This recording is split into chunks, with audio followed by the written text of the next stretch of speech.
Hello दोस्तों। एक और बढ़िया सवाल, इसे हम रीजनिंग की सेगमेंट में रख सकते हैं और ये एक जनरल क्वेश्चंस।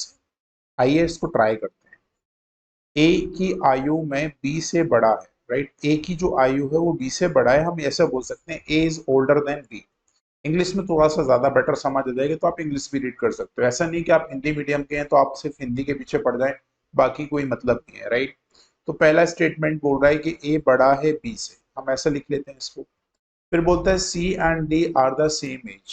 जो सी है और जो डी है वो सेम एज पे, मतलब हम इक्वल टू साइन से जोड़ सकते हैं इसको। अब बोलता है ई इज द यंगेस्ट।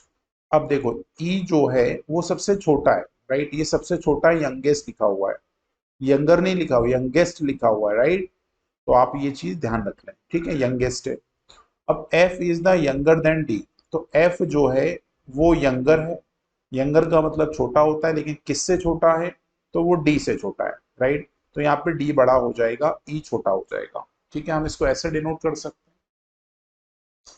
यहाँ तक कोई दिक्कत किसी बच्चे को?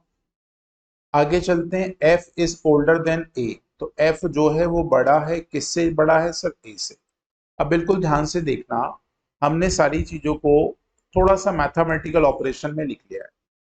अब हमें ये पता करना है कि कितने स्टेटमेंट को मिलाकर हम ये बता सकते हैं, राइट, ये बता सकते हैं कि पर्सन ओल्डेस्ट कौन सा है, सबसे बड़ा पर्सन कौन है, ओल्डेस्ट मतलब सबसे बड़ा कौन है, राइट।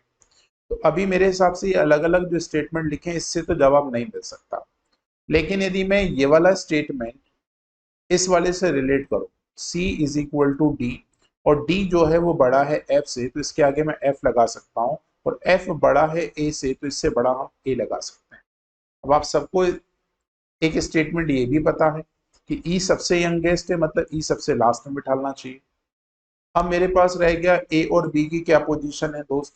तो मुझे एक चीज बताओ, A यदि यहाँ पर है और A बड़ा है B से, तो ऑब्वियस सी बात है, मुझे यहाँ पे यदि मैं थोड़ा सा और इसको शिफ्ट करूं तो E को मैं यहाँ बिठा लेता हूँ और इसके पहले मैं इसको B लगा देता हूँ। मेरे हिसाब से ये पूरी की पूरी स्ट्रिंग तब क्लियर होगी जब मेरे पांचों के पांच स्टेटमेंट मिलाऊंगा। तो मेरे सवाल के हिसाब से इसका सही आंसर हो जाएगा ऑल फाइव स्टेटमेंट हमको लगाना पड़ेंगे, राइट, इस सवाल को बनाने के लिए। तो बहुत आसान और लॉजिकल सवाल था। चलिए, ऐसे इंटरेस्टिंग क्वेश्चन के लिए जुड़े रहिए। Thank you.